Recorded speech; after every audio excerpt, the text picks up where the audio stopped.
യാത്രകൾ പറഞ്ഞത്. മലയാള സാഹിത്യത്തിൽ ഞാൻ വായിച്ചിട്ടുള്ള ഏറ്റവും നല്ല യാത്രാ വിവരണം ഒ.വി. വിജയൻ്റേതാണ്. അത് പക്ഷേ ആകെ ഒരു പാരഗ്രാഫേ ഉള്ളൂ. ഖസാക്കിൻ്റെ ഇതിഹാസത്തിൽ ഒ.വി. വിജയൻ പറഞ്ഞ ആ ഒരു യാത്രാ വിവരണം വായിച്ചിട്ട് ഞാൻ പിന്നെന്താണോ വരുന്നത് അത് പറയാം.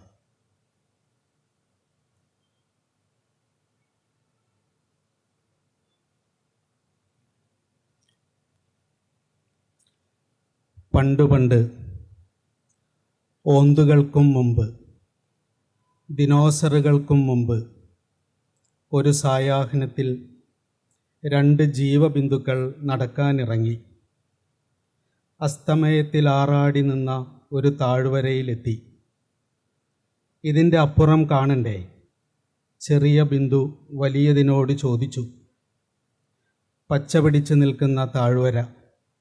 ഏട്ടത്തി പറഞ്ഞു, ഞാൻ ഇവിടെ തന്നെ നിൽക്കട്ടെ, എനിക്ക് പോകണം. അനുജത്തി പറഞ്ഞു. അവളുടെ മുന്നിൽ നീണ്ടുകിടന്ന അനന്തപദങ്ങളിലേക്ക് അനുജത്തി നോക്കി. നീ ചേച്ചിയെ മറക്കുമോ? ഏട്ടത്തി ചോദിച്ചു.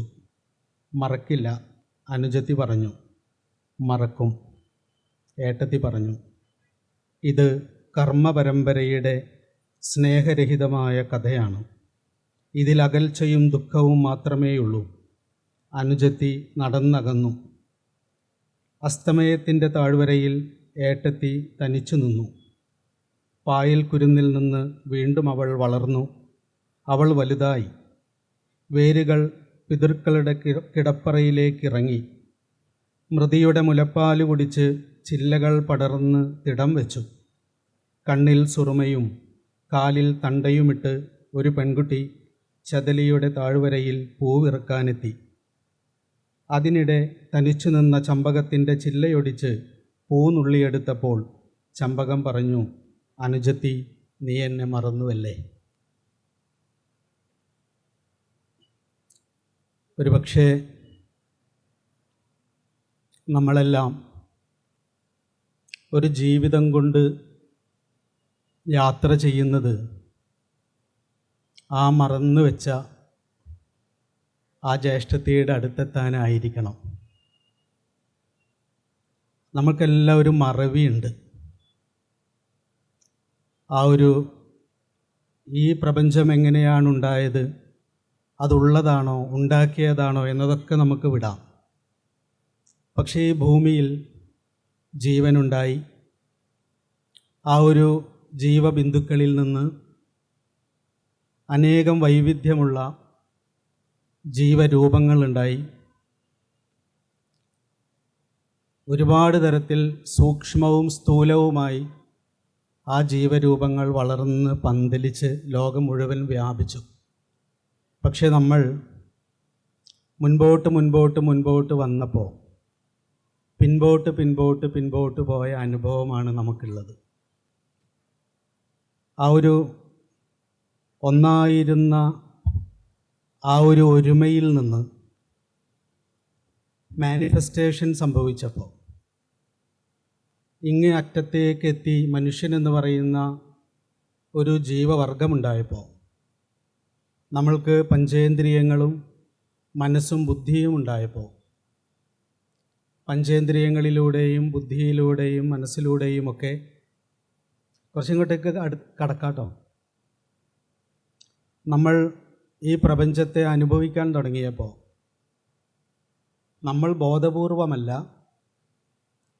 അങ്ങനെ ഒരു മാനിഫെസ്റ്റേഷൻ സംഭവിക്കുമ്പോൾ ഒരു ജീവി എന്ന നിലയിൽ നമ്മളിൽ സംഭവിച്ച ഒരു സങ്കടം, യാതൊന്നിൽ നിന്നാണോ ജീവൻ ഉരുവപ്പെട്ടു വന്നത് അതിനെ മറന്നുപോയി എന്നുള്ളതാണ്. അതുകൊണ്ട് തന്നെയാണ് നീ മറക്കും എന്ന് ജ്യേഷ്ഠത്തി അനുജത്തിയോട് പറയുന്നത്. എനിക്ക്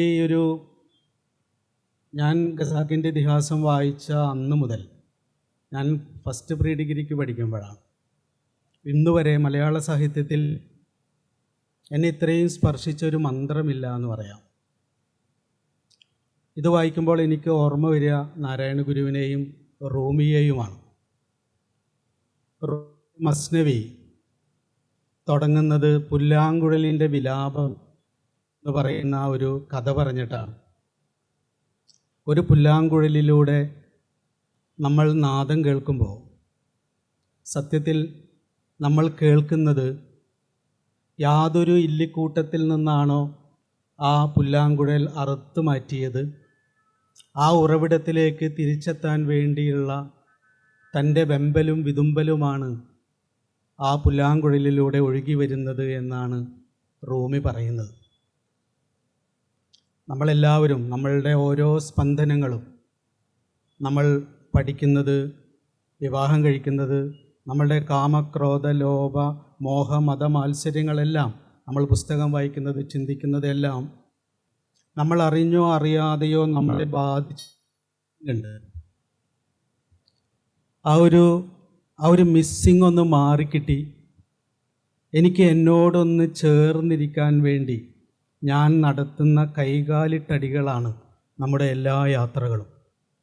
അത് ധ്യാനിച്ചിട്ടായാലും പണം സമ്പാദിച്ചിട്ടായാലും പ്രാർത്ഥിച്ചിട്ടായാലും പുസ്തകം എഴുതിയിട്ടും വായിച്ചിട്ടായാലും സ്ഥലങ്ങളിലേക്ക് യാത്ര ചെയ്താലും. പക്ഷെ എപ്പോഴൊക്കെയാണോ നമ്മൾ ശ്രദ്ധിച്ചാൽ അറിയാം, നമ്മൾ നമ്മളെ തൊടുന്ന ചില നിമിഷങ്ങളുണ്ട്, നമ്മുടെ അഭാവം അനുഭവിക്കുന്ന ചില നിമിഷങ്ങളുണ്ട്, നമ്മൾ നമ്മളെ മാറ്റിവെക്കുന്ന ചില നിമിഷങ്ങളുണ്ട്. ഞാൻ കൊറോണ കാലമെല്ലാം കഴിഞ്ഞ് വയനാട്ടിലൊരു വീട്ടിൽ ചെന്നപ്പോൾ കൊറോണ കാലത്ത് പ്രസവിച്ച ഒരു കുഞ്ഞ് അവളുടെ വീട്ടിലുള്ള ആളുകളെ അല്ലാതെ പുറത്തുള്ള ഒരാളെ ആദ്യമായിട്ട് കാണുകയാണ്. അത് എന്നെയാണ്, താടിയൊക്കെ വെച്ചൊരു മനുഷ്യൻ. ഞാനവിടെ പോയി ഒരു കസേരയിലിരുന്നു. ആ കുട്ടിക്ക് 3 വയസ്സായിട്ടുണ്ട്. ആ 3 വർഷം ആ വീട്ടിലുള്ളവരെ അല്ലാതെ പുറത്ത് ആരെയും ആ കുട്ടി കണ്ടിട്ടില്ല. ഞാനവിടെ ചെന്നിരുന്നപ്പോൾ ഞാൻ വെറുതെ നോക്കി മോളെ എന്ന് വിളിച്ചപ്പോൾ അവൾ നേരെ എൻ്റെ അടുത്തേക്ക് ഇങ്ങ് വന്നു. ഇങ്ങനെ കൗതുകത്തോടെ കണ്ണ് മിഴിച്ച് നോക്കിയിട്ടാണ് അടുത്തേക്ക് വരുന്നത്. അടുത്തേക്ക് വന്ന് എൻ്റെ മടിയിൽ കയറിയിരുന്നു. അങ്ങോട്ട് നോക്കിയിട്ടാണ് ഇരിക്കുന്നത്. അപ്പം ഞാനിങ്ങനെ നിവർന്നിരിക്കുന്നു. അവൾ വന്ന് എൻ്റെ മടിയിൽ ഇരുന്നിട്ട് അങ്ങോട്ട് നോക്കിയിരിക്കണം, എന്നെ നോക്കുന്നില്ല. പക്ഷെ ആ മടിയിൽ നീണ്ട് നിവർന്നാണ് ഇരിക്കുന്നത്. വീട്ടുകാരൊക്കെ മുൻപിലിരിക്കുന്നുണ്ട്. അവളെ ഇരുന്ന സമയം പിന്നെ എൻ്റെ ഒരേ ഒരു ശ്രദ്ധ, അവളെൻ്റെ മടിയിലിരിക്കുന്ന ആ ഇരിപ്പ് ഞാൻ ഡിസ്റ്റർബ് ചെയ്യരുത്. അത്ര സമാധാനത്തിൽ ഒരാൾ എൻ്റെ മടിയിൽ എൻ്റെ ജീവിതത്തിൽ ആദ്യമായിട്ടാണ് ഇരിക്കുന്നത്. അതൊരു കുഞ്ഞാണ്. സാധാരണ കുഞ്ഞുങ്ങൾ അങ്ങനെ വന്നിരിക്കുക. എന്നെ അവൾ കാണുന്നേ ഇല്ല. എൻ്റെ മടിയിലിരുന്ന് അവൾ വളരെ ശാന്തമായി സ്വസ്ഥമായിട്ട് അവിടെ ഇരിക്കുന്നു. പിന്നെ എൻ്റെ ചിന്തയും ശ്രദ്ധയും ആ കുഞ്ഞിന് അവിടെ എത്ര സമയം അവൾക്ക് ഇളകാതെ അവിടെ ഇരിക്കണമോ അത്ര സമയം അവൾക്ക് കൂട്ടിരിക്കുക എന്നുള്ളതാണ്. പിന്നെ ഞാൻ അറിയാൻ തുടങ്ങിയത് എൻ്റെ മറ്റ് ചിന്തകളൊക്കെ, അതുവരെ വലിയ വലിയ ഫിലോസഫിയും ഒക്കെ ഇവരോട് പറഞ്ഞിരുന്ന ഞാൻ, അതെല്ലാം എൻ്റെ ഉള്ളിൽ നിന്ന് ഒഴിഞ്ഞു പോകുന്നു. എൻ്റെ ചിന്ത മുഴുവൻ ഈ മോള് മാത്രമാണ്. കുറച്ച് കാണുമ്പോൾ ഞാൻ അറിയുന്നത് എൻ്റെ ശ്വാസത്തിൻ്റെ ഗതി വളരെ താളാത്മകമാകുന്നു. എൻ്റെ ചിന്തകൾ വളരെ കുറഞ്ഞ് ഉള്ളിൽ വാത്സല്യം വരുന്നു. ഞാനിവിടെയിൽ അറിയാതെ പിടിക്കുന്നുണ്ട.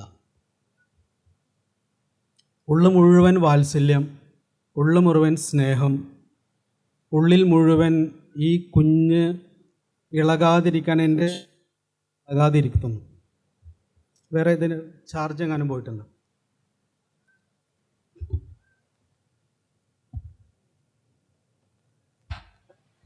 ഇപ്പോഴാണ് ഒരു സമാധാനമായത്. എനിക്ക് ആ സ്ക്വയർ അങ്ങ് പിടിച്ചിട്ടില്ല. ഇപ്പോൾ ഓക്കെ ആയി. ഇതൊരു താളമാണ്. ഇതന്നെയാണ് സംഭവിക്കുന്നത്. കാരണം എനിക്ക് ഞാനുമായിട്ടുള്ള ഒരു താളത്തെ നഷ്ടപ്പെടുത്തുന്നതിൽ നിന്ന് മാറി നിൽക്കുകയും ആ താളത്തെ ലഭിക്കുന്നതിനോട് ചേർന്ന് നിൽക്കുകയും ചെയ്യുമ്പോൾ അനുഭവിക്കുന്ന ഒരു അനുഭവമുണ്ട്. അതാണ് ശരിക്കും ആ ജ്യേഷ്ഠത്തിയുടെ കൂടെ ഇരിക്കാനുള്ള വഴി എന്ന് പറയുന്നത്. എനിക്ക് തോന്നുന്നു ഒരു 15 മിനിറ്റ് ആ മോളെൻ്റെ മടിയിൽ ഇരുന്നിട്ടുണ്ടാവും.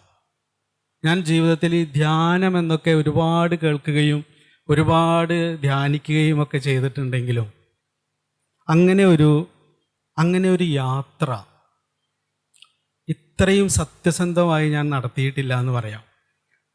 നമ്മൾ ദൈവത്തെയും ബ്രഹ്മത്തെയും പ്രകൃതിയെയും പ്രപഞ്ചത്തെയും ഒക്കെ മുമ്പിൽ വെച്ചുകൊണ്ട് അതിനോട് പാരസ്പര്യപ്പെടാനൊക്കെ ഇരിക്കുമ്പോൾ ഈ വാത്സല്യമൊന്നും ഉള്ളിലുണ്ടായിട്ടില്ല. അവിടെ ഞാൻ വളരെ സജീവമാണ്. പക്ഷേ ഈ ഒരു മോള് മടിയിലിരിക്കുമ്പോൾ അവിടെ ഷൗക്കത്തില്ല എന്ന് പറയുമ്പോൾ ഷൗക്കത്തുണ്ട്, പക്ഷെ ഷൗക്കത്ത് ആർജിച്ചു കൂട്ടിയിട്ടുള്ള ഐഡൻറ്റിറ്റികളൊക്കെ അവിടെ മാറി നിൽക്കും. ഞാൻ എപ്പോഴും ഒരു ഉദാഹരണം പറയുക, നമ്മൾ ഈ റെയിൽവേ സ്റ്റേഷനിലൊക്കെ പോകുന്ന സമയത്ത്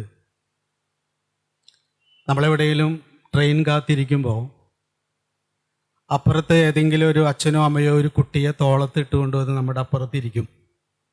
ആ കുട്ടി നമ്മളെ നോക്കി ഒന്ന് ചിരിച്ചാൽ പിന്നെ നമ്മൾ ആ കുട്ടിയായിട്ട് നടത്തുന്ന ഒരു കമ്മ്യൂണിക്കേഷൻ ഉണ്ട്.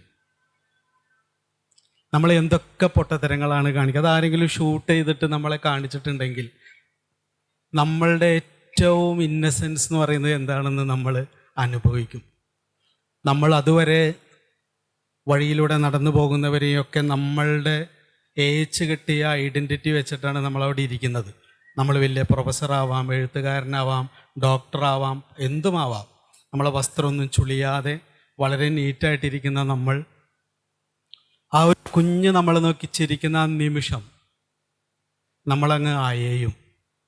നാരായണ ഗുരുവിൻ്റെ ഭാഷയിൽ പറഞ്ഞാൽ സകലമഴിഞ്ഞ് തണിഞ്ഞ് കേവലത്തിൻ മഹിമയും മറ്റ് മഹസ്സിലാണിടയണെന്ന് പറയും ഗുരു.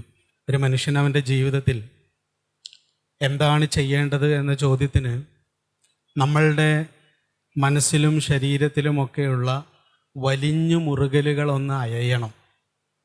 നമ്മളുടെ തീക്ഷ്ണത ബാധിച്ചിട്ടുള്ള നമ്മളുടെ മനസ്സ് ഒന്ന് തണുക്കണം. നമ്മളൊക്കെ അന്വേഷിക്കുന്നത് അതാണ്. ഒരയവുണ്ടാവണം, ഒരു തണുപ്പുണ്ടാവണം. ആ ഒരു അയവും തണുപ്പും നമുക്ക് ഉണ്ടാകുമ്പോൾ നമ്മൾ സെക്കൻഡറി ആയിട്ട് മാറും. നമ്മുടെ താല്പര്യങ്ങൾ, നമ്മുടെ അഭിപ്രായങ്ങൾ, നമ്മളുടെ ചിന്തകൾ, നമ്മുടെ ആശയങ്ങളൊക്കെ സെക്കൻഡറി ആവുകയും നമ്മളും നമ്മുടെ മുൻപിൽ എൻ്റെ മടിയിലിരിക്കുന്ന കുഞ്ഞാവട്ടെ, റെയിൽവേ സ്റ്റേഷനിൽ എന്നെ നോക്കി ചിരിച്ച ആ കുട്ടിയാവട്ടെ, പ്രകൃതിയാവട്ടെ, ആരുമാവട്ടെ, ഞങ്ങൾക്ക് രണ്ടാൾക്കുമിടയിൽ ആ സമയത്തുണ്ടായ ഒരു പാരസ്പര്യമുണ്ട്. ആ പാരസ്പര്യം മുറിയാതെ നിലനിർത്തണമെന്നത് മാത്രമായിരിക്കും പിന്നെ നമ്മുടെ ശ്രദ്ധ. എൻ്റെ സന്തോഷമല്ല, ആ കുട്ടിയുടെ സന്തോഷവുമല്ല, ഞങ്ങൾക്ക് രണ്ടാളുടെയും ആ ഒരു നോട്ടത്തിൽ, ആ ഒരു ചിരിയിൽ ഉണ്ടായ ഒരു പാരസ്പര്യമുണ്ട്. ആ പാരസ്പര്യം ഉണ്ടാക്കിയ ഒരു മൊമെൻ്റ് ഉണ്ട്. അത് നമ്മളുടെ ജീവിതത്തിൽ ഒരുപാട് കൊതിക്കുന്ന ഒന്നാണ്. അത് കിട്ടിക്കഴിഞ്ഞ നിമിഷം നമ്മൾ അതുവരെ നമ്മളുടെ ഉള്ളിൽ കെട്ടിപ്പൊക്കിയിട്ടുള്ള എല്ലാ ഐഡൻറ്റിറ്റികളും അഴിഞ്ഞു വീഴുകയാണ്. അഴിച്ച് കളയുകയല്ല, അഴിഞ്ഞു വീഴുകയാണ്. പിന്നെ നമ്മളുടെ ആ രണ്ടുപേരും അനുഭവിക്കുന്ന ഒരു പാരസ്പര്യമുണ്ട്. ആ പാരസ്പര്യത്തിൽ അങ്ങനെ എത്ര സമയം തുടരാമോ അത്ര സമയം നമ്മൾ തുടരും. പക്ഷെ കുറച്ച് കഴിഞ്ഞാൽ നമ്മളത് വിട്ടുപോകേണ്ടി വരും. ഇങ്ങനെയായിരുന്നു നമ്മൾ.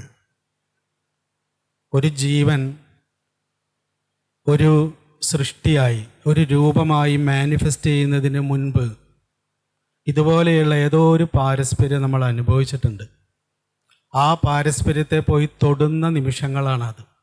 മനുഷ്യന് എന്തെങ്കിലും ഒരു ലക്ഷ്യമുണ്ടെങ്കിൽ നാരായണ ഗുരു പറയും, അഖിലരും ആത്മസുഖത്തിനായി പ്രയത്നം സകലവും ഇങ്ങ് സദാപി ചെയ്തിടുന്നു ജഗതിയിൽ ഈ മതം ഏകം.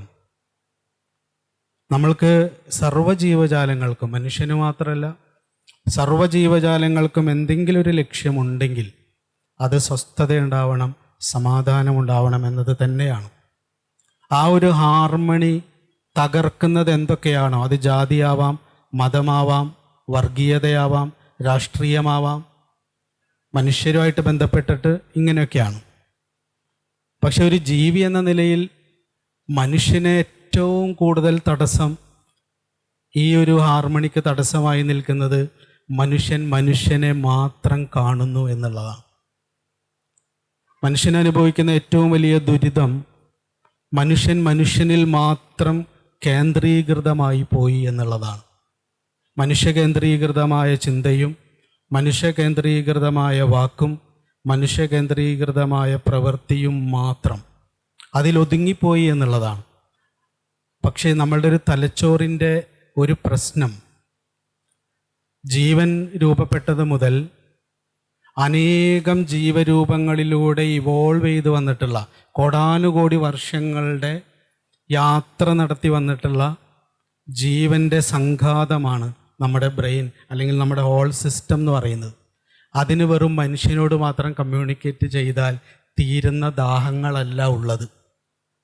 മനുഷ്യന് പൂർത്തീകരിക്കാവുന്ന ചെറിയൊരിടം മാത്രമേ നമ്മളിലുള്ളൂ.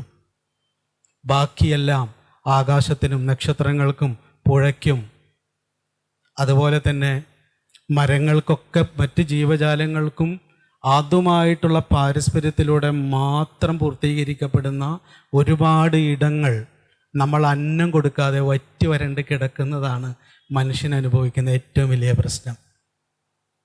അതുകൊണ്ട് മനുഷ്യൻ്റെ ആദ്യത്തെ യാത്ര മനുഷ്യനിൽ നിന്ന് ഇറങ്ങി നടക്കലായിരിക്കണം എന്നാണ് ഞാൻ മനസ്സിലാക്കിയിട്ടുള്ളത്.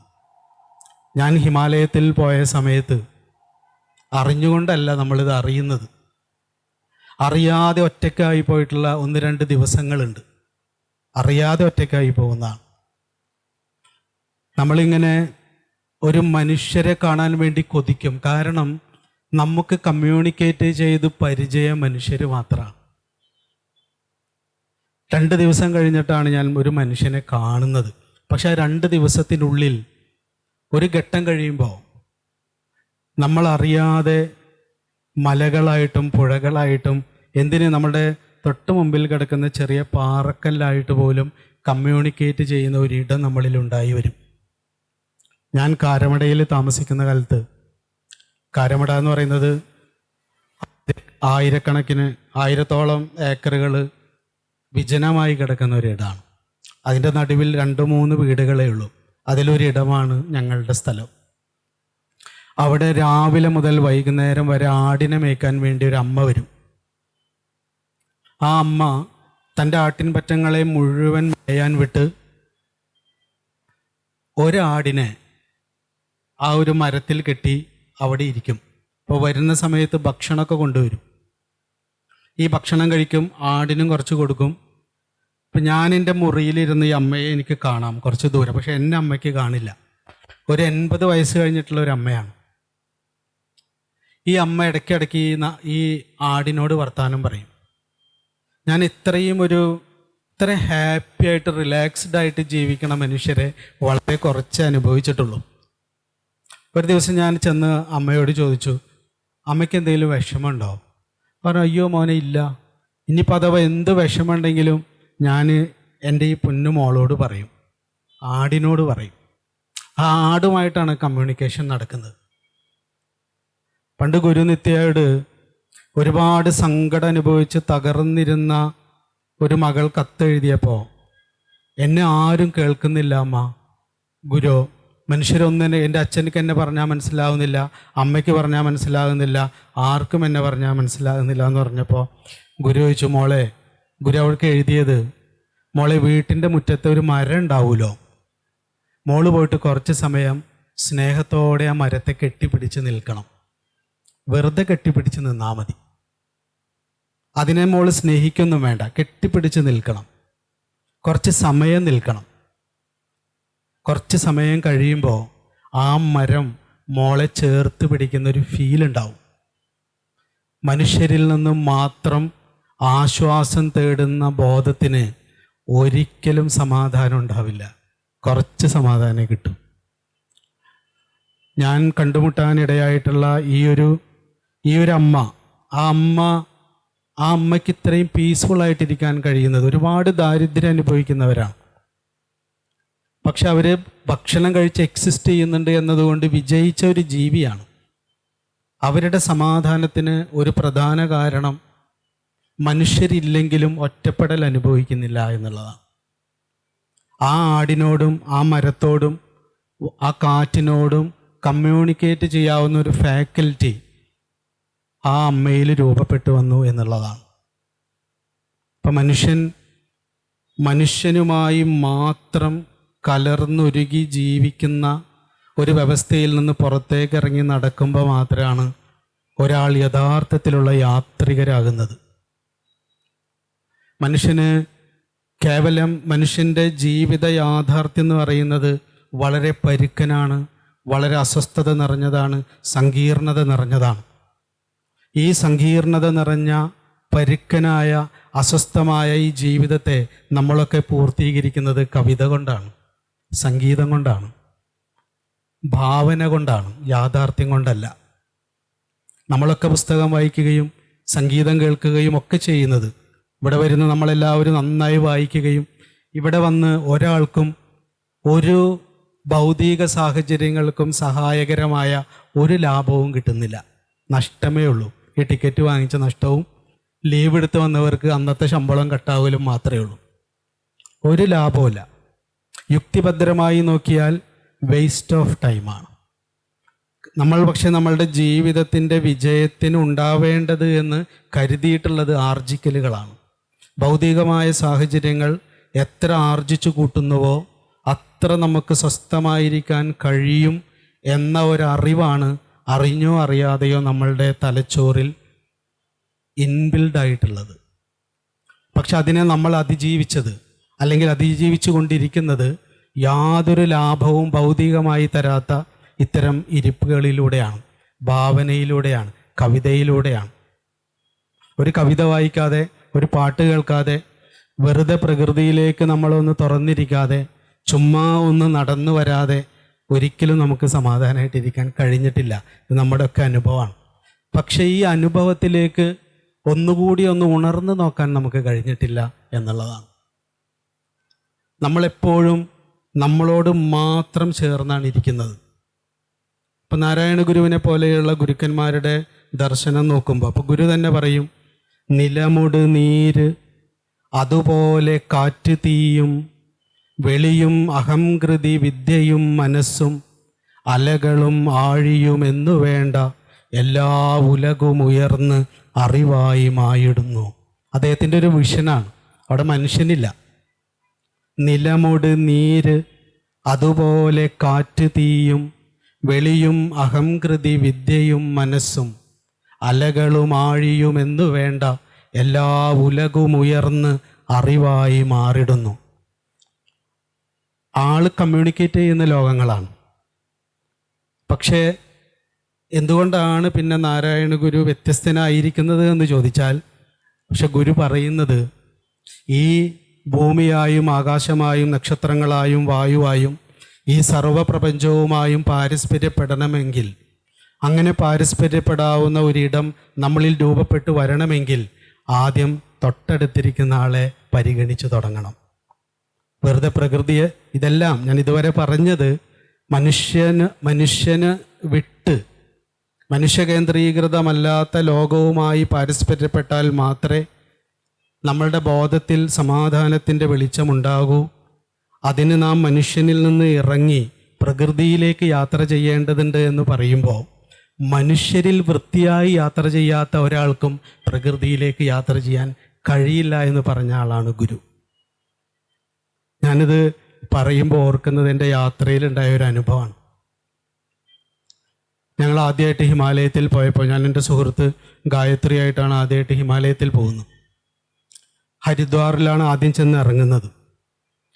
ഹരിദ്വാറിലെ ഗംഗയുടെ തീരത്തൂടെ ഇങ്ങനെ നടക്കുമ്പോൾ ഒരു 4 അടി വീതിയും 4 അടി നീളമുള്ള ഒരു പ്ലാസ്റ്റിക്കിൻ്റെ ഷീറ്റ് പതച്ച ഒരു കുടിലിൽ ഒരു മനുഷ്യൻ, ഒരൊറ്റ മുണ്ടെടുത്തൊരു മനുഷ്യൻ ഞങ്ങൾ നോക്കി ചിരിച്ചിരിക്കുകയാണ്. നല്ല വൃത്തിയുള്ള ഒരാൾ, നല്ല ജടയൊക്കെ ഉണ്ട്, പക്ഷെ നീറ്റാണ്.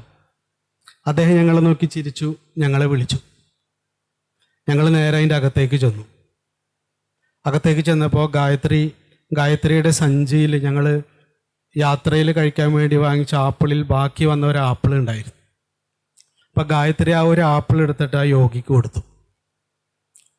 അപ്പോൾ ആൾ ആ ആപ്പിൾ വാങ്ങി അദ്ദേഹത്തിൻ്റെ സഞ്ചിയിൽ നിന്നൊരു കത്തി പുറത്തെടുത്തു. എന്നിട്ട് ആ കത്തി തുടയ്ക്കാനൊരു ചെറിയ തുണിയുണ്ട്. ആ ചെറിയ തുണി കൊണ്ട് ആ കത്തി തുടച്ച് ആ ആപ്പിളിൻ്റെ തൊലി ചെത്താൻ തുടങ്ങി. ഞങ്ങളോടൊന്നും സംസാരിക്കുന്നൊന്നുമില്ല. പക്ഷെ ആ ആപ്പിളിൻ്റെ തൊലി ചെത്തുന്നത് കാണുമ്പോൾ ജീവിതത്തിൽ ആദ്യമായിട്ടാണ് ഒരു ആപ്പിളിന് ഇത്രയും റെസ്പെക്റ്റ് കൊടുക്കുന്ന ഒരാളെ കാണും. അത്ര മനോഹരമായിട്ടാണ് അത് ചെത്തുന്നത്. അത് ചെത്തിക്കഴിഞ്ഞിട്ട് അതിനെ നാലായിട്ട് മുറിച്ചിട്ട് അതിൻ്റെ കുരുവും ആ സൈഡിലുള്ള കട്ടിയുള്ള ഭാഗമൊക്കെ മെല്ലെ ചെത്തിയെടുത്തിട്ട് ഒരു പേപ്പർ സൈഡിൽ വെച്ചിട്ട് അതിലേക്ക് വെച്ചു. എന്നിട്ട് ഒരെണ്ണം ഗായത്രിക്ക് കൊടുത്തു, ഒരെണ്ണം അദ്ദേഹം എടുത്തു, ഒരെണ്ണം എനിക്കും തന്നു. ഒരു കഷ്ണം മാറ്റി വെച്ചിട്ട് പറഞ്ഞു, എൻ്റെ കൂടെ ഒരാളുണ്ട് ഇവിടെ, ആൾ കുറച്ച് കഴിഞ്ഞാൽ വരും, ഇത് അയാൾക്ക് കൊടുക്കാം. എന്നിട്ട് ഞങ്ങൾ ഇവിടുന്ന് വരുന്നു എന്നൊക്കെ ചോദിച്ചു. അപ്പം ഞാൻ ഈ ഒരു 4 അടി വീതിയും 4 അടി നീളമുള്ള കുടിലിലേക്ക് നോക്കുമ്പോൾ എല്ലാം കൃത്യമായി വൃത്തിയായി അതിൻ്റെ സ്ഥാനത്താണ് ഇരിക്കുന്നത്. അദ്ദേഹം വളരെ റിലാക്സ്ഡാണ്. ഇത്രയും പീസ്ഫുള്ളായിട്ട് ആ മനുഷ്യന് ഇരിക്കാൻ കഴിഞ്ഞതിൻ്റെ ഒരു പ്രധാന കാരണം, ഞാൻ ഹിമാലയത്തിൽ യാത്ര ചെയ്യുമ്പോൾ ഒരുപാട് ഇങ്ങനെയുള്ള മനുഷ്യരെ കണ്ടിട്ടുണ്ട്. അവരൊന്നും ഒരു ധൃതിയില്ലാതെ ഇത്രയും പീസ്ഫുള്ളായിട്ടിരിക്കുന്നതിൻ്റെ ഒരു പ്രധാന കാരണമായിട്ട് എനിക്ക് മനസ്സിലായത്, കുറേ കഴിഞ്ഞിട്ടാണത് മനസ്സിലായത്, ധ്യാനിച്ചിട്ടോ കുണ്ടലിനി ഉണർത്തിയിട്ടോ ഒന്നുമല്ല. കൺസേൺ, തൻ്റെ അടുത്ത് വന്നിരിക്കുന്ന മനുഷ്യരോടുള്ള ഒരു കൺസേൺ, കരുതൽ. ആ ആപ്പിളങ്ങ് വാങ്ങി നേരെ സഞ്ചിയിലിട്ടിട്ട് നമ്മുടെ തലയിൽ കൈവച്ച് അനുഗ്രഹിച്ചാൽ മതി. തന്നെപ്പോലെ തന്നെ തൻ്റെ അടുത്ത് വന്നിരിക്കുന്ന ആളെ റെസ്പെക്റ്റ് ചെയ്യുക എന്ന് പറയുന്നത്, റെസ്പെക്റ്റ് എന്ന് പറയുന്നത് കർമ്മമാണ്, അല്ലാണ്ട് നമ്മുടെ ബോധത്തിൽ ഉണരേണ്ട ഒരു ഇമോഷനല്ല. നമ്മളുടെ കയ്യിൽ എന്തുണ്ടായിരിക്കുമ്പോഴും അത് നമ്മുടെ സമയമാവാം, സ്നേഹമാവാം, വാക്കാവാം, ചിന്തയാവാം, എന്തു ആയിക്കൊള്ളട്ടെ, അത് നമ്മളോട് ചേർന്നിരിക്കുന്നവർക്ക് കൃത്യമായി ഷെയർ ചെയ്യാനുള്ള, ഞാൻ വേണ്ടാന്ന് വെക്കുകയും ചെയ്യരുത്. അങ്ങനെയാണ് പലരും ചെയ്യുക. അവരവരെ സ്നേഹിക്കില്ല, നാട്ടുകാരെ മുഴുവൻ സ്നേഹിക്കും, അല്ലെങ്കിൽ സ്നേഹമുള്ളവരെ മുഴുവൻ സ്നേഹിക്കും. അതൊരിക്കലും സ്നേഹമായിട്ട് യോഗിമാർ പറയാറില്ല. അവനവൻ ആത്മസുഖത്തിനാചരിക്കുന്നവ അപരന് സുഖത്തിനായി വരേണം. നാരായണഗുരു പറയുന്നതാണ്. മറ്റുള്ളവരുടെ സുഖത്തിനും സമാധാനത്തിനും വേണ്ടി എന്നെ മാറ്റിവെക്കുകയല്ല വേണ്ടത്, അല്ലെങ്കിൽ മറ്റുള്ളവരെ മുഴുവൻ മാറ്റിവെച്ച് എന്നെ മാത്രം സ്നേഹിക്കുകയുമല്ല വേണ്ടത്. ഈ 2 സ്ഥലത്തും നമുക്ക് സ്നേഹം അനുഭവിക്കാൻ കഴിയില്ല. നമ്മളെ പൂർണ്ണമായി മാറ്റിവെച്ച് അപ്പുറത്തുള്ളവരെ മുഴുവൻ സ്നേഹിക്കുന്ന ഒരാൾക്ക് ഒരിക്കലും സ്നേഹം അനുഭവിക്കാൻ കഴിയില്ല. എപ്പോഴും ഒരു നിരാശ അവരുടെ ഉള്ളിലുണ്ടാവും. ഇനി മറ്റുള്ളവരുടെ സ്നേഹം മുഴുവൻ ഏറ്റുവാങ്ങി ഒരാളെയും സ്നേഹിക്കാതിരിക്കുന്നവരാണ് നമ്മളെങ്കിൽ ഈ ലോകം മുഴുവൻ നമ്മളെ സ്നേഹിച്ചാലും സ്നേഹത്തെ നമുക്ക് അനുഭവിക്കാൻ പറ്റില്ല. കാരണം സ്നേഹമെന്ന് പറയുന്നത് പകർന്നു കൊടുക്കുമ്പോൾ സംഭവിക്കുന്ന ഒന്നാണ്. ഇതെവിടെയോ നമുക്ക് നഷ്ടപ്പെട്ടിട്ടുണ്ട്. ഒന്നുകിൽ സ്നേഹം കൊടുക്കുന്നതിൻ്റെ മഹിമയെക്കുറിച്ചും അല്ലെങ്കിൽ സ്നേഹം സ്വീകരിക്കുന്നതിൻ്റെ മഹിമയെക്കുറിച്ചുമാണ് നമ്മൾ സ്ഥിരം പറഞ്ഞുകൊണ്ടിരിക്കുന്നത്. സ്നേഹമെന്ന് പറയുന്നത് കൊടുക്കൽ വാങ്ങലുകൾ നടക്കുന്നിടത്ത് സംഭവിക്കുന്ന ഒരു മൂല്യമാണ് എന്ന് എന്നെ പഠിപ്പിച്ചത് ആ മനുഷ്യനാണ്. യാതൊരു അതിശയോക്തിയുമില്ലാതെ തുല്യമായ ആളത് ഷെയർ ചെയ്ത് തന്നപ്പോൾ അനുഭവിച്ച ഒരു സ്വസ്ഥതയുണ്ട്. അദ്ദേഹം അവിടെ ഇരുന്ന് ധ്യാനം പഠിപ്പിക്കുകയൊന്നല്ല ചെയ്തത്. ഞാൻ എൻ്റെ യാത്രകൾ പഠിപ്പിച്ച കാര്യമാണ് പറയുന്നത്. ഞാൻ എപ്പോഴും ഓർത്തത്, ഈ ഹിമാലയം മുഴുവൻ കറങ്ങി യമുനോത്രിയും ഗംഗോത്രിയും ഗോമുഖം തപോവനും ഹേംകുണ്ട് സാഹിബും എല്ലായിടത്തും യാത്ര ചെയ്തിട്ടാണ് ഡൽഹിയിൽ നിന്ന് ബോധ്ഗയയിലേക്കും സാരനാഥിലേക്കും പോകുന്നത്. ഏകദേശം 3 മാസത്തെ യാത്രയോടുകൂടി താടിയൊക്കെ വലുതായി മുഷിഞ്ഞ വസ്ത്രം ധരിച്ച് തലയിലൊരൊക്കെ കെട്ടിയിട്ടാണ് ട്രെയിനിൽ യാത്ര. അപ്പോൾ വാരണസിയിലേക്ക് എത്താറായ സമയത്ത് ഒരു മനുഷ്യൻ ട്രെയിനിൽ കയറി വന്നു. സമയമായോ? ഒരാൾ കയറി വന്നത് അയാൾ വന്നിരുന്ന എൻ്റെ ഈ കോലമൊക്കെ കണ്ടപ്പോൾ ഇയാൾ എന്തോ സിദ്ധനാണെന്ന് ആൾ വിചാരിച്ചു. കാരണം ഒരു പ്രത്യേക ഭാവത്തിൽ ഞാനിങ്ങനെ ഒരു കുന്തക്കാലിൽ ട്രെയിനിൻ്റെ ഒരു സീറ്റിൽ ഇങ്ങനെ കാലൊക്കെ മുകളിൽ കയറ്റി വെച്ച് പുറത്തേക്ക് നോക്കി ഇങ്ങനെ ഒരു വട്ടനെ പോലെ ഇരിക്കുകയാണ്. ഉടനെ അയാൾ വന്ന് എൻ്റെ കാലിൽ നമസ്കരിച്ചു. ഉടനെ ഞാൻ കാല് വലിച്ചു. എനിക്കുടനെ ദേഷ്യം വന്നു. അപ്പം അയാൾ ആകെ ദേഷ്യമൊന്നും അവർക്ക് പ്രശ്നമല്ല, കാരണം ഞാൻ യോഗിയാണല്ലോ. സിദ്ധന്മാർ എന്ത് ചെയ്താലും ബാക്കിയുള്ളവർക്ക് പ്രശ്നം ഉണ്ടാവില്ല. ആളവിടെ മാറിയിരുന്നു. പിന്നെ അദ്ദേഹം എന്നോട് അടുക്കാനും വർത്താനം പറയാനും ശ്രമിക്കുന്നുണ്ട്. പക്ഷെ എനിക്ക് മൂഡില്ല. എൻ്റെ മൂഡ്, എനിക്കെന്തോ അയാളോടൊരു അപ്രിയം, തീരെ ഇഷ്ടം തോന്നുന്നില്ല. അപ്പോൾ ഗായത്രി എന്നോട് പറഞ്ഞു, കുറച്ച് കഴിഞ്ഞപ്പം മലയാളത്തിൽ പറഞ്ഞു, ഷൗക്കത്ത്, അയാൾ എത്ര നേരമായി നിങ്ങളോടൊന്ന് കമ്മ്യൂണിക്കേറ്റ് ചെയ്യാൻ ശ്രമിക്കുന്നു, ഒന്ന് ചിരിച്ചൂടെ, ഒരു വാക്ക് അയാളോട് പറഞ്ഞൂടെ. അപ്പം ഞാൻ എന്ന് പറഞ്ഞിട്ട് എനിക്കറിയാവുന്ന മുറി ഇംഗ്ലീഷിൽ അയാളോട് മറുപടിയൊക്കെ പറഞ്ഞ് കുറച്ച് നേരം മിണ്ടി. പക്ഷെ ഞാൻ തൃപ്തിനൊന്നല്ല. ഞങ്ങൾ റെയിൽവേ സ്റ്റേഷനിൽ ഇറങ്ങാറായപ്പോൾ അദ്ദേഹത്തിൻ്റെ ഒരു കാർഡ് എൻ്റെ കയ്യിൽ തന്നു. ബാബ, എന്തെങ്കിലും ആവശ്യമുണ്ടെങ്കിലൊക്കെ ബാബാന്നാണ് വിളിക്കുന്നത്, എന്നെ വിളിച്ചാൽ മതി, ഞാൻ സാരനാഥിൻ്റെ അടുത്ത് തന്നെയാണ് താമസിക്കുന്നതെന്ന് പറഞ്ഞു. ഞാനത് വാങ്ങിയിട്ട് എനിക്കത് കളയാനാ തോന്നി. ആൾ പോയി. കാരണം എനിക്ക് അയാളോടുള്ള അപ്രിയം എൻ്റെ ഉള്ളിൽ നിന്ന് പോകുന്നില്ല. പക്ഷെ പിന്നെ ഞാൻ ആ സഞ്ചിയിൽ അങ്ങിട്ടു. ഒരു തുണിസഞ്ചി തൂക്കിയാണ് യാത്ര. അങ്ങനെ സാരനാഥിൽ പോയി. സാരനാഥിൽ ഡീർ പാർക്കുണ്ട്. മാനുകൾ ഇങ്ങനെ സ്വതന്ത്രമായിട്ട് മേയുന്നത് നമുക്ക് കാണാവുന്ന മനോഹരമായ സ്ഥലം, വലിയ മാനുകൾ. അപ്പോൾ അതിൻ്റെ ഒരു കമ്പി വേലിയുടെ സൈഡിലൂടെ സിമൻറ്റ് ഇട്ട വഴികളാണ്. അപ്പം മഴ പെയ്ത് നല്ല നനവുണ്ട്. അതിലൂടെ നടക്കുന്ന സമയത്ത് ഈ മരത്തിൻ്റെ മുകളിൽ നിന്ന് ഒരു പച്ചിലപ്പാമ്പ് ഗായത്രിയുടെ ശരീരത്തിലേക്ക് വീണു, തോളിലേക്ക് വീണു. ഉടനെ അവർ കാല് തന്നെ സ്ലിപ്പ് ചെയ്ത് നേരെ പോയി പിടിച്ചത് ഈ മുള്ളുകമ്പിയിലാണ്. ഈ മുള്ളുകമ്പിയിൽ പിടിച്ചവരോട് ഒരു വിരലിൻ്റെ മാംസം മുഴുവൻ അങ്ങ് അടർന്ന് വീണു. ഞാൻ ഉടനെ തന്നെ എൻ്റെ കയ്യിലുണ്ടായിരുന്ന തുണി എടുത്തിട്ട് ചുറ്റി. ഇനി എന്ത് ചെയ്യും, അവിടെ ആരും പരിചയമില്ലല്ലോ. അപ്പോഴാണ് ഗായത്രി എന്നോട് പറഞ്ഞു, ഇനിയിപ്പോൾ നമ്മൾ എവിടെ പോകുക, ആരുടെയും ഡോക്ടറെ നമുക്ക് അന്വേഷിക്കാം, അവിടെ പോകാൻ സ്റ്റിച്ച് ഇടേണ്ടി വരുമെന്ന് തോന്നണു. ഗായത്രി വളരെ നോർമലായിട്ടാണ് പറയും. അപ്പം എന്നോട് ചോദിച്ചു, അയാൾ തന്ന കാർഡ് നിങ്ങളുടെ കയ്യിലില്ലേ? ആളുടെ ഒരു കാർഡ് തന്നിരുന്നില്ലുണ്ട്, അതിലയാളുടെ നമ്പർ ഉണ്ടോ എന്ന് നോക്കൂ. അപ്പം നോക്കുമ്പോൾ അയാളുടെ നമ്പറുണ്ട്. എന്നാൽ ബൂത്തിൽ പോയിട്ടൊന്ന് വിളിച്ചു നോക്കൂ, ആൾ ഈ സാരനാഥ് പരിസരത്താണ് താമസിക്കുന്നതെന്നാണല്ലോ പറഞ്ഞത്. അങ്ങനെ ഞാൻ ബൂത്തിൽ പോയി വിളിച്ചു. അപ്പോൾ ആൾക്ക് വലിയ സന്തോഷമായി. ആളുടെ കാറുമായിട്ട് ഓടി വന്നു. എന്നെയും ഗായത്രിനെയും കൂട്ടി ഡോക്ടറെ അടുത്ത് പോയി. 4 സ്റ്റിച്ച് ഇട്ടു. എന്നിട്ട് ഡോക്ടർ പറഞ്ഞു 3 ദിവസം ഇളകാതെ വിശ്രമിക്കണം, അല്ലെങ്കിൽ പഴുക്കും. അപ്പോൾ അദ്ദേഹം പറഞ്ഞു, ഇല്ല കുഴപ്പമില്ല, ഞാൻ എൻ്റെ വീട്ടിലേക്ക് കൊണ്ടുപോയിക്കോളാം. അങ്ങനെ ഞങ്ങളെ അദ്ദേഹത്തിൻ്റെ വീട്ടിൽ കൊണ്ടുപോയി. ഒന്നും ചെയ്യാൻ സമ്മതിച്ചിട്ടില്ല. 3 നേരം ഭക്ഷണം, നല്ല പനീർ, കുറേ നാൾ നല്ല ഭക്ഷണമൊന്നും കഴിക്കാതെ കൊതിച്ചിരിക്കണ സമയമാണ്. വല്ലപ്പോൾ നമ്മൾ ഈ ധർമ്മശാലകളിലും ആശ്രമങ്ങളിലൊക്കെ താമസിച്ചിട്ടാണ് യാത്ര. അപ്പോൾ നല്ല പനീർ ബട്ടർ മസാലയും വീറ്റ് പൊറോട്ടയും ചപ്പാത്തിയൊക്കെ കഴിക്കണം. ഞങ്ങളിങ്ങനെ തീറ്റിക്കുകയാണ്. ഞങ്ങളൊന്നും ചെയ്യാൻ സമ്മതിക്കില്ല. അത്രയും 3 ദിവസം ലീവ് എടുത്ത് പൂർണ്ണമായിട്ട് ഞങ്ങളെ നോക്കി. അവിടെ നിന്ന് അദ്ദേഹം പറഞ്ഞു, ഞാൻ വേണമെങ്കിൽ നിങ്ങളെ ബോധ്ഗയയിൽ കൊണ്ടുപോകാം. അപ്പോൾ വേണ്ട, ഞങ്ങൾ പൊക്കോളാം എന്ന് പറഞ്ഞിട്ട് പോവുകയാണ്. പോണ സമയത്ത് വണ്ടിയിലിരുന്ന് എൻ്റെ കണ്ണിങ്ങനെ നിറഞ്ഞൊഴുകുന്നുണ്ട്.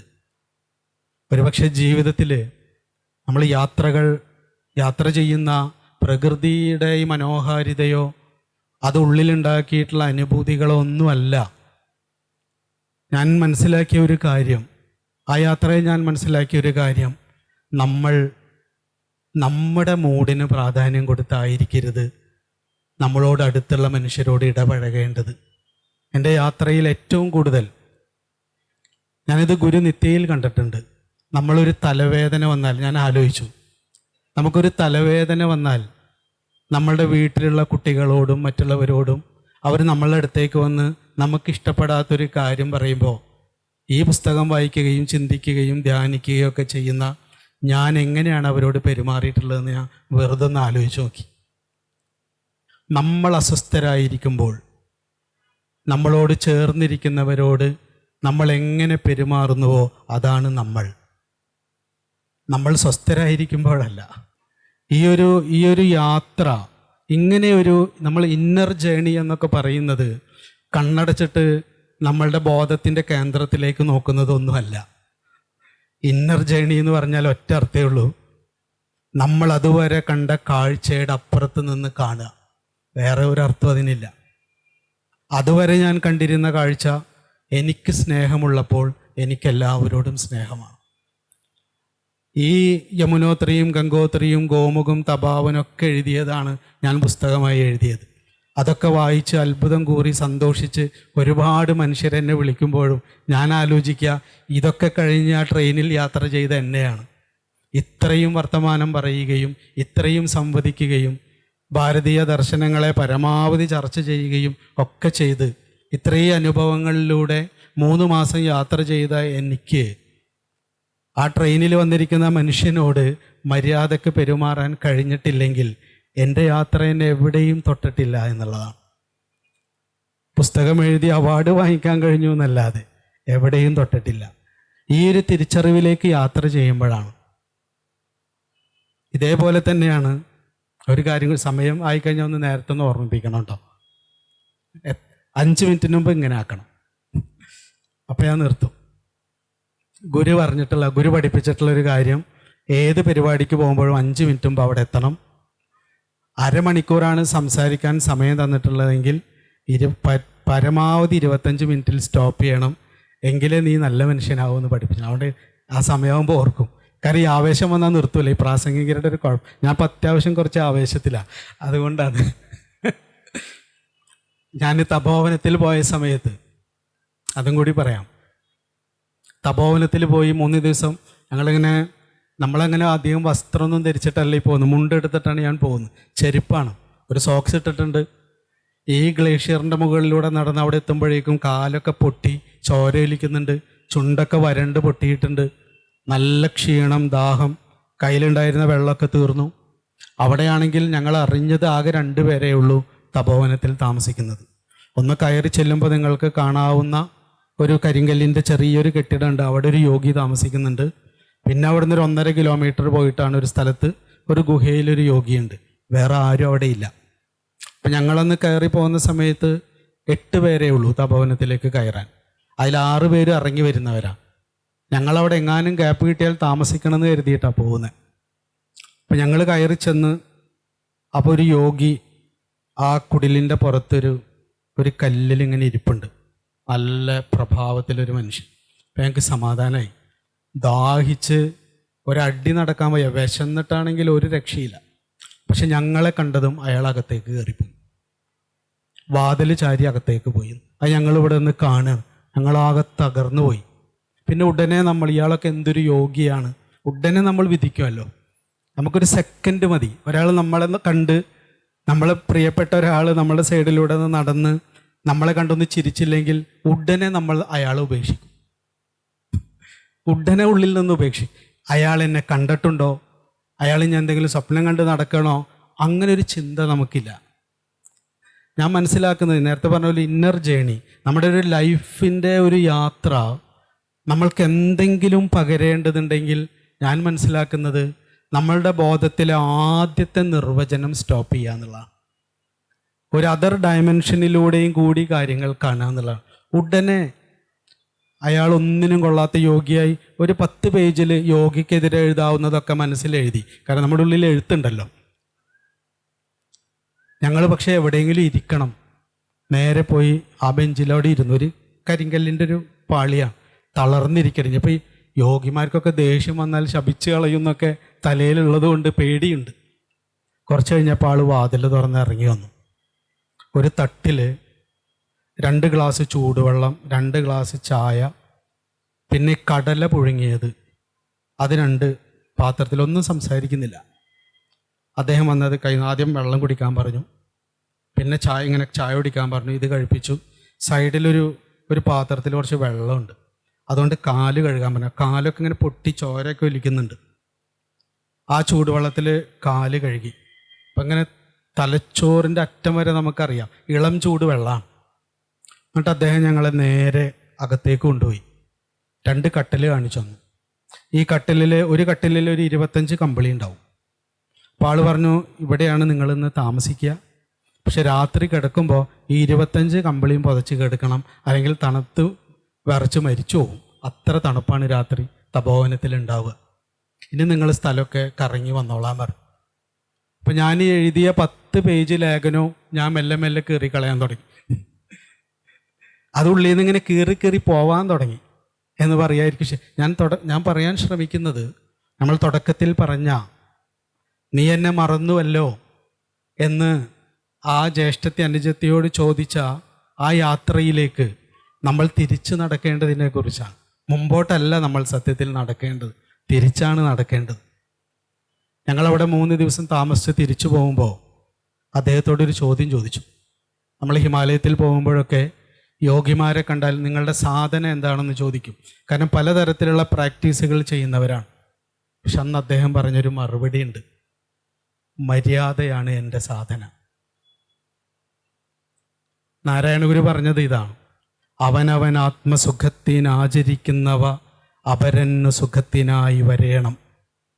ഒരുവനു നല്ലതും അന്യന് അല്ലലും ചേർപ്പൊരു തൊഴിൽ ആത്മവിരോധി ഓർത്തിടേണം.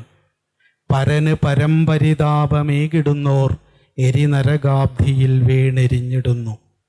എന്തുകൊണ്ടാണ് ആ ജ്യേഷ്ഠത്തിക്ക് അനുജത്തിയോട് നീ എന്നെ മറക്കുമെന്ന് പറയേണ്ടി വന്നത്? കാരണം നമ്മളിങ്ങ് മുമ്പോട്ട് നടന്നപ്പോൾ നമുക്ക് നമ്മൾ മാത്രം പ്രധാനപ്പെട്ടവരായി മാറി. എൻ്റെ മൂഡ് മാത്രം പ്രധാനപ്പെട്ടതായി മാറി. എനിക്ക് പ്രാധാന്യം കൊടുത്തുകൊണ്ട് എൻ്റെ മൂഡിനനുസരിച്ച് മാത്രം എൻ്റെ മക്കളോട്, എൻ്റെ ഭാര്യയോട്, എൻ്റെ ഭർത്താവിനോട്, എൻ്റെ സുഹൃത്തുക്കളോട് പെരുമാറുന്ന ഒരാളായിട്ട് ഞാൻ മാറി. അവിടെ നിന്ന് ഞാൻ തിരിച്ചു നടക്കേണ്ടതുണ്ട്. പ്രയോറിറ്റി കൊടുക്കേണ്ടത് എൻ്റെ മൂഡിനല്ല, പ്രയോറിറ്റി കൊടുക്കേണ്ടത് എൻ്റെ മുമ്പിൽ വന്ന് നിൽക്കുന്ന ആളുടെ മൂഡിനുമല്ല. ഞങ്ങൾ രണ്ടുപേരും ഒന്നിച്ചിരിക്കുമ്പോൾ അനുഭവിക്കേണ്ട സമാധാനത്തിനാണ് പ്രയോറിറ്റി കൊടുക്കേണ്ടത്. ആ പ്രയോറിറ്റി കൊടുക്കണമെങ്കിൽ ഞാൻ എൻ്റെ മൂഡിനെ മാറ്റിവെക്കണം, എൻ്റെ മൂഡില്ലായ്മയെ മാറ്റിവെക്കണം. എന്നിട്ട് അപ്പുറത്തിരിക്കുന്ന ആളെ ലിസൺ ചെയ്യാൻ കഴിയണം. ഈ ഹിമാലയത്തിലെല്ലാം പോയി തിരിച്ചു വന്ന് കുറേ പേര് എന്നോട് ചോദിച്ചു, ഇയാൾക്ക് ഹിമാലയത്തിൽ പോയതിന് എന്തെങ്കിലും മാറ്റം ഉണ്ടായോ? ഞാൻ പറഞ്ഞു, ഒരു മാറ്റം ഉണ്ടായിട്ടുണ്ട്, വേറെ മാറ്റമൊന്നും ഉണ്ടായിട്ടില്ല.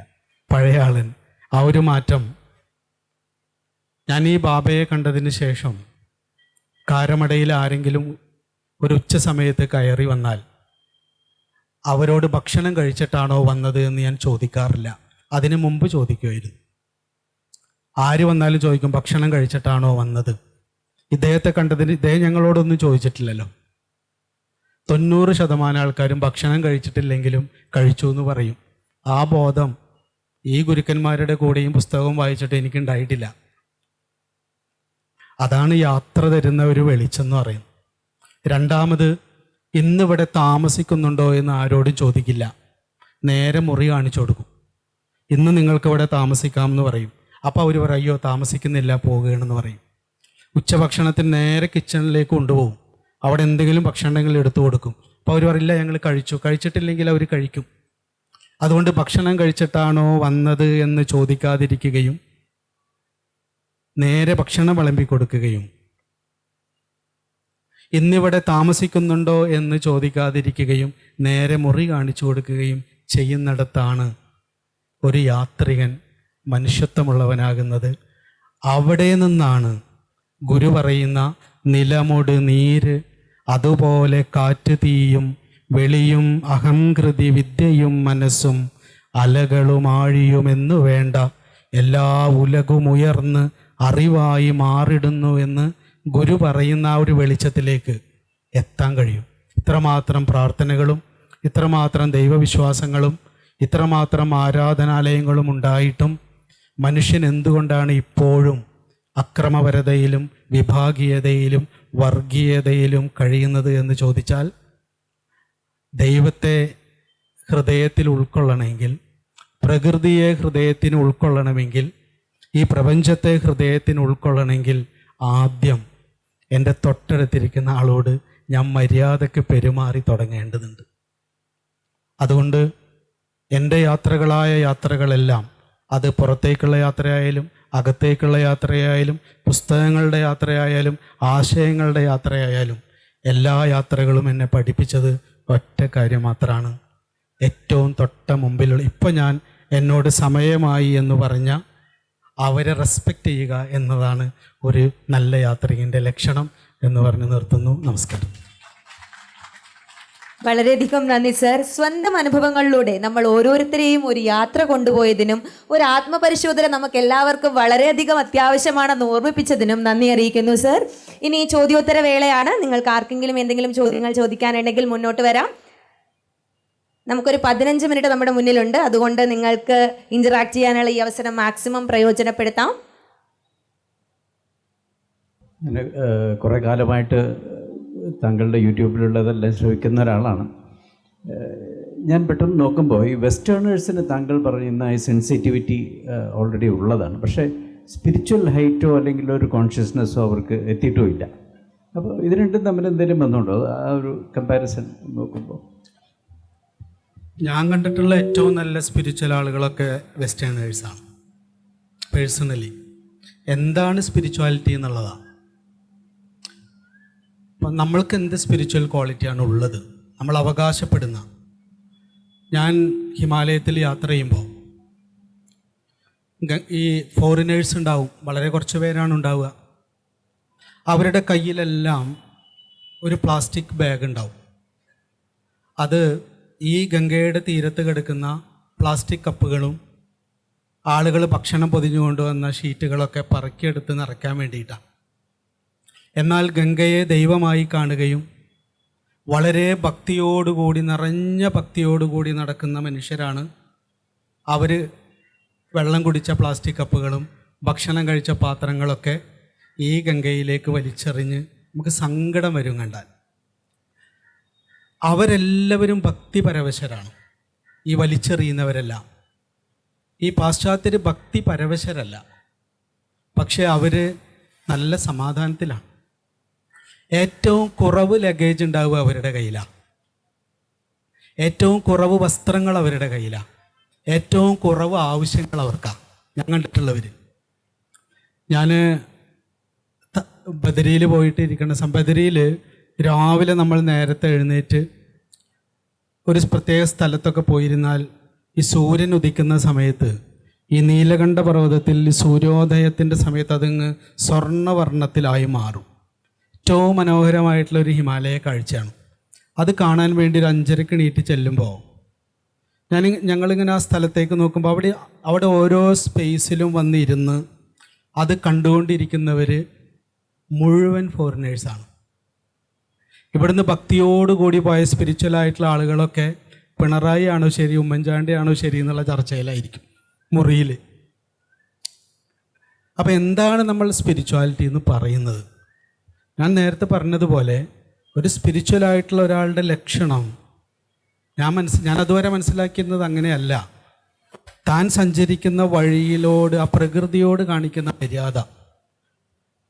നമ്മളിപ്പോഴും വിചാരിച്ചിട്ടുള്ളത് നമ്മളുടെ തലച്ചോറിനെ സ്റ്റിമുലേറ്റ് ചെയ്യുന്ന ഏതോ ഒരു അനുഭൂതിയെയാണ് സ്പിരിച്വാലിറ്റി എന്ന് കരുതിയിട്ടുള്ളത്. ആനന്ദം എന്ന വാക്കിന് നടരാജഗുരു പറയുന്നത്, ആനന്ദം എന്ന വാക്കിൻ്റെ മൂലാർത്ഥം സംസ്കൃതത്തിൽ മൂല്യം എന്നാണ്, പ്ലഷർ എന്നല്ല. പലപ്പോഴും പ്ലഷർ നമ്മൾ അനുഭവിക്കുമ്പോൾ നമ്മൾ അന്ധരാവുകയാണ് ചെയ്യുക. പ്ലഷർ അനുഭവിക്കുന്ന സമയത്തൊക്കെ നമ്മൾ നമ്മളെ മാത്രമേ കാണൂ, ബാക്കിയുള്ളവരൊന്നും കാണില്ല. സമാധാനമുള്ള ആളാണ് എല്ലാവരെയും കാണുക. സമാധാനം ഒരു സ്റ്റിമുലേഷൻ അല്ല. പക്ഷെ ഒരാൾ സ്പിരിച്വലായ ആൾ എന്ന് പറയുന്നത് ഏതോ ഒരു ആനന്ദാനുഭൂതിയിൽ ഇങ്ങനെ ഇരിക്കുന്ന ആളാണെന്നാണ്. ഇവരൊക്കെ അങ്ങനെയാണ്. ഞങ്ങൾ ഗംഗയെ തൊഴുതു, ഞങ്ങൾ ക്ഷേത്രത്തിൽ പോയി എന്നൊക്കെയുള്ള ആ ഒരു ഭാവനയിൽ ആനുഭൂതികമായ ലോകത്താണ് ഭക്തരിയ്ക്കുന്നത്. പക്ഷെ അത് സ്പിരിച്വാലിറ്റിയേ അല്ല. സ്പിരിച്വാലിറ്റി എന്ന് ഞാൻ ഇതുപോലെയുള്ള ഗുരുക്കന്മാരെ കണ്ടപ്പോൾ മനസ്സിലാക്കിയിട്ടുള്ളത്, അവരൊക്കെ സമാധാനത്തിലാണ് ഇരിക്കുന്നത്, നമ്മൾ ഉദ്ദേശിക്കുന്ന ഒരു ആനന്ദത്തിലല്ല.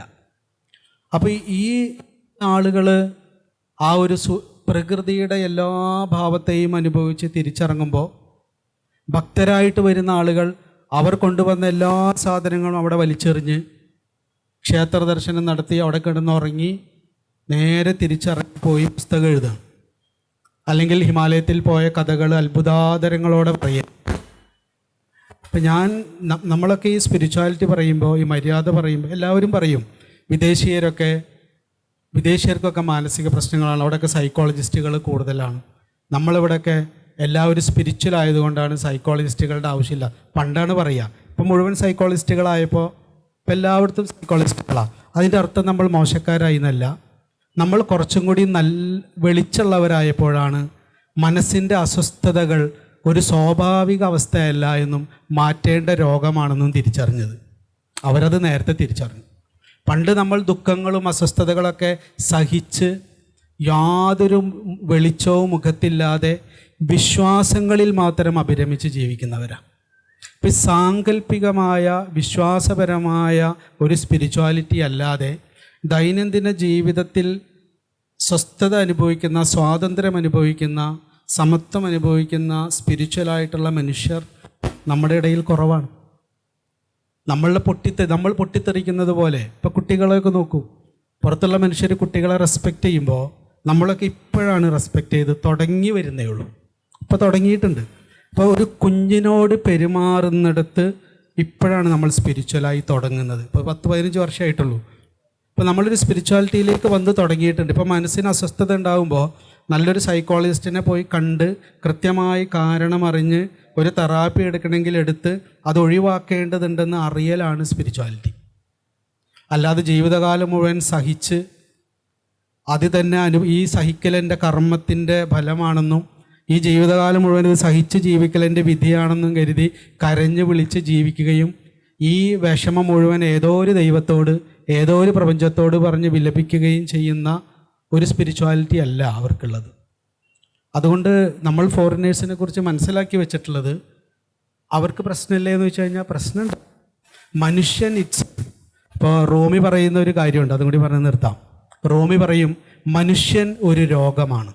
അത് പാശ്ചാത്യനായാലും മനുഷ്യന് രോഗമുണ്ട് എന്നല്ല, മനുഷ്യൻ ഒരു രോഗമാണ്. ആ രോഗത്തെ മൂല്യം കൊണ്ട് ചികിത്സിച്ച് ഭേദമാക്കണം. റോമിയുടെ വചനമാണ്. മൂല്യം കൊണ്ട് ചികിത്സിച്ച് ആ രോഗം പാശ്ചാത്യർക്കും പൗരസ്ത്യർക്കും ഉണ്ട്. പക്ഷേ നമ്മൾ ഈ ഈസ്റ്റിൽ എന്തോ വലിയ സ്പിരിച്വാലിറ്റി ഉണ്ടെന്ന് പറച്ചിലുകളും വിശ്വാസങ്ങളും മാത്രം. ഒരു സ്പിരിച്വലായ ആളുടെ ലക്ഷണം നമ്മൾ ഇതുവരെ പറഞ്ഞത് അതാണ്. ഏറ്റവും ചുരുങ്ങിയത് ഒരു മിഠായി നമ്മൾ എടുത്ത് ആ മിഠായി അതിൻ്റെ പ്ലാസ്റ്റിക് പേപ്പർ പുറത്തെടുത്ത് അത് വായിലിട്ടിട്ട് അത് പുറത്തേക്ക് എറിയാതെ അത് ചുരുട്ടി പോക്കറ്റിലിടുന്ന ഒരാൾ സ്പിരിച്വലാണ്. അത് നേരെ പുറത്തേക്ക് എറിയുന്ന ആൾ സ്പിരിച്വൽ അല്ല. നമസ്കാരം. ഇപ്പോൾ നമ്മുടെ പ്രിയപ്പെട്ട സാറിന് മാതൃഭൂമിയുടെ സ്നേഹം സമ്മാനിക്കുന്നതിനായി media solutions manager mister Vipin നാഥനെ സ്റ്റേജിലേക്ക് സ്നേഹപൂർവ്വം ക്ഷണിക്കുന്നു.